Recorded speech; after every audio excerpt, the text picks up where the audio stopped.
Hey guys, welcome to another afternoon here at Cedar Point. We're in the park, we're just hanging out. We spent most of our day, our morning, from like 11 to about almost 5 o'clock at the water park. We're really tired out, kind of sunburned, but we had a really nice time. It's just super busy.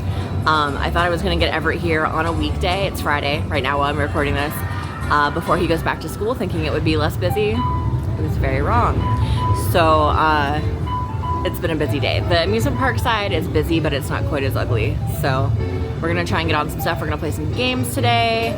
And I also want to find updates throughout the park and see what's getting ready for Halloweekends. We have seen a little bit of thematic stuff as we've walked around. So we'll share those updates with you as well. So let's head on over. I think we just bought our game pass, so we're gonna go play some midway games. All right, so we found our first real sign of Halloweekends back here as we're entering the Frontier Trail. We've got our sign here. I think this guy is what, like Mr. Fear or Dr. Fear or something? I don't remember. He was not a thing the last time I actually came here for Haunt, so, but I know he's kind of like the mascot. He's the main character here. And then over here we have our Halloweekends purse. So just an interesting little tidbit, because this is something that I keep seeing and keep forgetting to talk about. But I wanted to show you when you're on Millennium Forest. When you're on Frontier Trail and you're going back under, like through the tunnel that goes under Millennium Forest, which is what that loud noise is now, sorry. There's lighting in here. There's LED lights that are all over the ceiling. I want to show you real quick, and then I'll tell you what they're actually from. So these are the LED lights. You can see them kind of crisscrossing up at the top of the ceiling, but most of them aren't working anymore. These were actually installed as part of the Starlight Experience. And Starlight Experience opened here in 2009. I actually interned here that year. And as part of that, there was lighting all along Frontier Trail. There were inflatables and they look like parade floats with different Peanuts characters, and the entire trail was lit up just with thousands and thousands, probably millions, I forget the number, I should know it, of LED lights, and it was gorgeous. I'll have to see if I can find a video on YouTube that goes back that far to link in here so you guys can see what Starlight Experience was. But yeah, that's what they are if you've ever wondered where those lights came from. So while we're talking about Starlight Experience, another remnant of that, and well, not necessarily a remnant, but just kind of a interesting bit of information. This building behind me, this store, it is the now Fort Sandusky Mining Company, where you can go in and get like the bags to go in the mining sluice, I think, to see if you get like gems and different things. There's an upstairs to it, and in the upstairs area is a very cramped space, and that's actually where they controlled the entire Starlight Experience. So everything from lighting controls, music, everything for that experience was all up in that attic. So I don't know if there's anything up there now. It might just be storage, but that's where it all used to be. All right, so we have found some things that are showing up for Halloweekends, one of which is Thunder Canyon is closed for the season. You can see the sign, it's closed. The reason is that is generally where they have the corn stalkers walk through Haunted Maze. So that's there. The other thing that we saw, Everett spotted this, is this big gargoyle tower looking situation. So again, we're back on the Frontier Trail. Usually it's like Western themed back here, but that does not look Western themed to me. I don't know, but it's spooky. It's not normally there, so that's all part of Halloweekends decor. So good eye on that one, Ev. Something else is kind of interesting. It's changing because of Cedar Fair and Six Flags merging in the past year, is that Cedar Fair, all of their parks, the Halloween event used to be included. It was not an extra charge. It was included with your admission ticket for the day or your season pass if you had one. So while the event itself is still included, what's changing is that any of the mazes, so not scare zones, not shows, not stuff like that, it's an additional $10 to get that access. So I've never been one, I don't like to go in the mazes. I'm too much of a chicken, but they just literally announced that within the past few weeks, and there's definitely been some mixed reviews on how people feel about it. I think it was kind of not a surprise that it happened, just because Six Flags has always charged for their mazes and indoor houses. But yeah, that's kind of where it landed with that. So we'll see how that goes. I think it's $60 for like a combination if you want to buy like your admission ticket and include the mazes with your ticket. I think that's what I saw on the site, but I didn't see any discounts for pass holders or pass holders or anything like that. So we'll see. But yeah, that's a change. All right, we rode a ride. We went on the swings, which we always do. We like the spinny stuff. What did we get? Oreo Churros. Yeah, let me show you. They're really good. They are delicious. How many do we say? Like 8? Yeah, there's 8 that come in them for like $6.99. Woo! They're delicious. They're very, very warm, almost hot, which I'm okay with. What do you think? I just can't get through it because it's so hot. Yeah. Small bite. Blow on it. What do you think? Yeah, they're really good. They're warm and gooey and chocolatey and delightful, and they smell awesome. We have passed these things so many times this summer. I decided tonight was the night. We're gonna try them out. All right, we found a little more Halloweekends. Oh goodness, this guy is creepy. I don't like him very much. Is that Professor Pitt, do we think, or is that someone in the freak show? I'm not sure. But anyway, there's another one. That's an indoor haunted house that they have every year. But interesting fun fact about what this building used to be. As you notice, it is kind of circular, kind of rounded. And that's because this used to have Cedar Point's 3rd carousel. So the first one is up on the main midway. The second one is in Kitty Kingdom. And this one was the Frontier Town carousel. And it was here until 1994. But ever since then, I think that carousel got moved to Dorney Park. This building has served as a nightmare fuel for anyone who steps inside during Halloweekends. So while we're on the subject of older Cedar Point, we're gonna go over this bridge here really quickly and try to drown out the copyright infringement likely music. But you used to actually go through this in cars. So you have the old time cars up front, but there used to be Cadillac cars back here in the back of the park. And this bridge was part of that. Now it is all this like restaurant area and stuff and like lots of seating and everything, but that's actually what that bridge used to be a part of. And go over that little like pond area and stuff. And it was a really pretty drive, but they did not need 2-car rides here anymore, and it gave them an opportunity to have a pretty high capacity restaurant instead.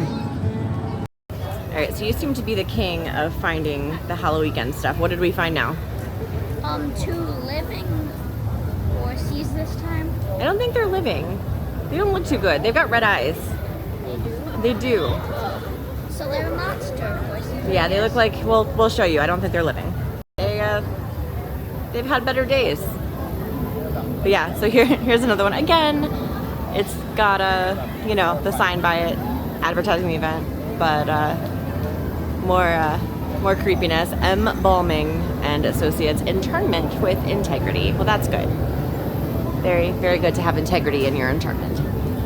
All right, we'll keep on moving, see what else we can find. All right, so we found another one. What are you're saying it's Bigfoot that's in there? Yeah, it has like... I'll have to wait until the lights come back on. It's hard to see.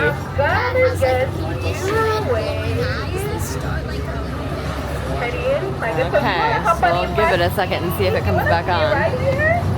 Okay. Top thrill in the background. Alright, so here's the one up here by Planet Snoopy. There's a skull fence thing going on there. Now, I'm assuming, based on the fact that there's chain out here for a queue, they're using this building again for a haunted house. This is usually called Erie Estate, and it's themed like kind of a Victorian manor of a family living there, or not living there, but still living there anymore. I know there was a time, let me see here. There was a time years back, like 2010s, where that actually had a dinner that you could like pay an upcharge for. and dine with some of the characters from The Haunt. I don't know if they still do that anymore. I haven't seen anything advertised about it. So, but yeah, that's what that one is. And that will be included in that extra $10 upcharge that we were talking about earlier. He's gonna jump backwards.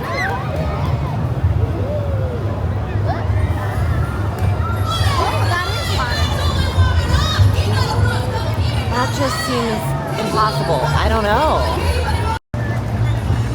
This guy may not be a Viking, but he's one of the most experienced. What is that? Your Viking noises? You look more like a clown than a Viking in that outfit. Yes, more like a clown. Acapulco, Mexico, to the Prince Ramirez Palace in Monaco. We even dove off the top of a crater created by the fall of a meteorite by the sea in Oman. As of right now, he is headed once again towards that 40-foot high platform. Now, folks, I don't know what dive he'll do now. He likes to switch it up on me from time to time, so we will have to ask him. Sometimes it's a little bit more dangerous. We'll see if that's what he's going to do today. It looks like he's getting ready. Oh, Elaine, which dive are you going to do for a second?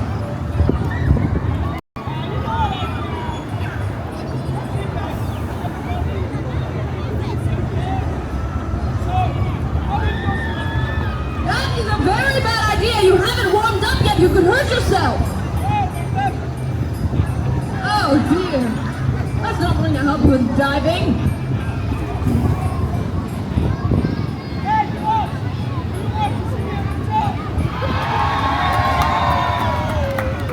You're going to hurt yourself, that's very dangerous. He says he hopes not. Well, I won't say I told you so when he hurts himself. It's going to be your fault. Oh my goodness. Going up to the 80-foot mark. Oh, good grief. I feel like that was unfair. I agree, but that just scared me. Elaine, make a splash or something. Let us know you're alive in there. Oh, there he is, folks. Let's scream to Elaine, who is somehow still alive. What a perilous plunge that was. You had me worried. Yes, you hurt yourself. I'm not surprised somehow. I told you, yes. Right, he says that every show, folks. He'll listen to me next time. Now, I ask you to lift your gaze and direct your sight towards the top of the ladder.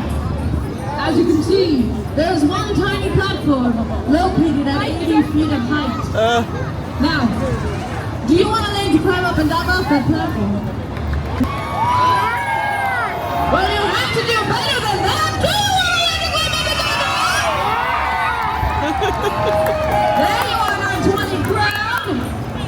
Yes, really, it sounds like it, doesn't it? Just for you, just for you. Yeah, we can cheer. Yes. Now, as he's making his way up there, I'll give you a few interesting facts about his final dive. As mentioned before, the platform is located at how many feet of height? Shout it out. Very nice. Well, we're listening to that well in school. I know a few school teachers who might appreciate that listening skills. Now, 80 feet, that's 80 feet from this midway that you're standing or sitting on right now, folks. Now, can I get a show of hands and or voices? How many of you have been on the Iron Dragon here at Cedar Point? Yes, that's quite a few of you based on the voices. Some of you I can't see, so I'll have to guess. But I think that was a lot. The Iron Dragon comes in at 76 feet. Folks, this is 4 feet taller than one of the roller coasters here at Cedar Point. That is just ridiculous.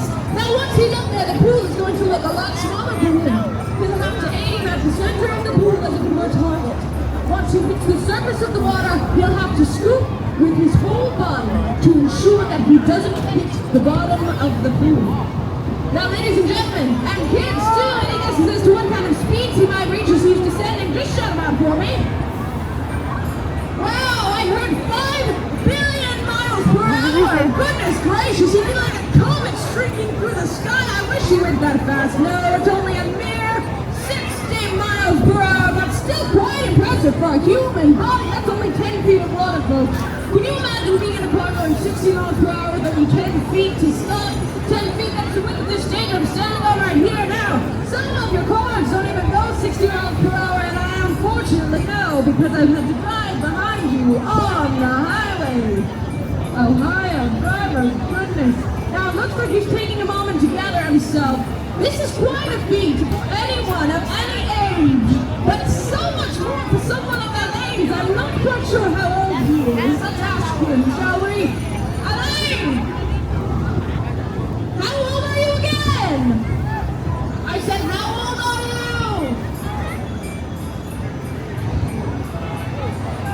He says he's still 27. Do we believe that? Oh, you have some very nice friends who believe that, but I remember you said you have 30 years of diving experience. What do you say about those? 30 plus 27. Who can do that math? Oh, goodness, no one? Well, I guess we'll never know how old he is. Yeah, good job, buddy. 57 is correct. You're telling me there's a 57-year-old man about to get up there and dive from the height of 80 feet. Is anyone in the crowd 57? Really? You're 57? Would you get up there and do that? No, not for all the money in the world. But I think you've got a few friends you might want to, so you're on tomorrow, all right? Great, great. Now it looks like Elaine is still gathering himself, getting ready to dive. Discipline diving is difficult. And folks, he's 80 feet in the air, taller than the Iron Dragon. I need a moment to compose myself too, but it looks like he is ready to dive after climbing up all that truck. So ladies and gentlemen, give him one big round of applause! 80 feet is pretty high, folks. You want to be right? And why don't you bring him in once more? Give him a cheer! There you are. Oh my gosh, he's doing a one-handed handstand. What is happening? Give it up for Elaine!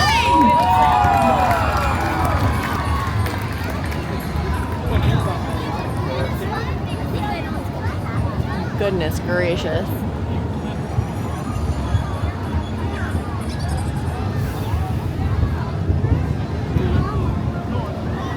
OMG.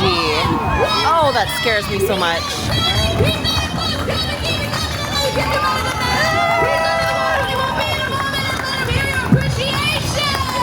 Oh my gosh, he's alive. Thank you, Lord. I don't know how this works, you guys. How do you dive 80 feet into 10 feet of water and come up like that? For real, leave it in the comments if you actually know, because I have no idea. High dive here at the Cedar Point Boardwalk. Well, that is the end of our day today. I know this is a little bit of a shorter video. You can hear Magnum in the background. But we're finishing up right about where we started here at Cedar Point Shores. I didn't really do any video there for a couple of reasons. One, you cannot film on rides, and that includes in the water park, so there really wasn't a lot to show, and I didn't want to make anybody uncomfortable in their bathing suits. So we were here, but it's Everett. But there wasn't really a lot to document in a way that was suitable for the video. So yeah, we had a really nice day. We saw stuff for Halloweekends, which was awesome. We checked out a couple additional things at Boardwalk Nights. I think this might be the last night of it, actually. The guy doing the high dive was absolutely bonkers, and that scared me, and I am so glad that he knows what he's doing, because if I'm not buckled into something, I'm not going to be 80 feet up in the air. Also wanted to give a quick shout out. We met a new friend. He works, I'm assuming they still call them sweeps here, like the janitorial services for the park. His name is Carlos. He is absolutely super awesome. Shout out to you. Hopefully you found the channel and you're watching the video. Had a great time talking to Carlos a couple times. We ran into him twice tonight. But people like that are what make this park an awesome place. So great to meet him. Thank you for coming along with us. If you haven't already, make sure you hit that subscribe before we get the Magnum to be too loud right next to us. Subscribe, hit the like, and hit the bell for notifications. And Everett's gonna come on. Carlos, when you watch this, just thank you for giving us a great time at the end of the day. Absolutely. All right, we'll see you on the next video. Bye.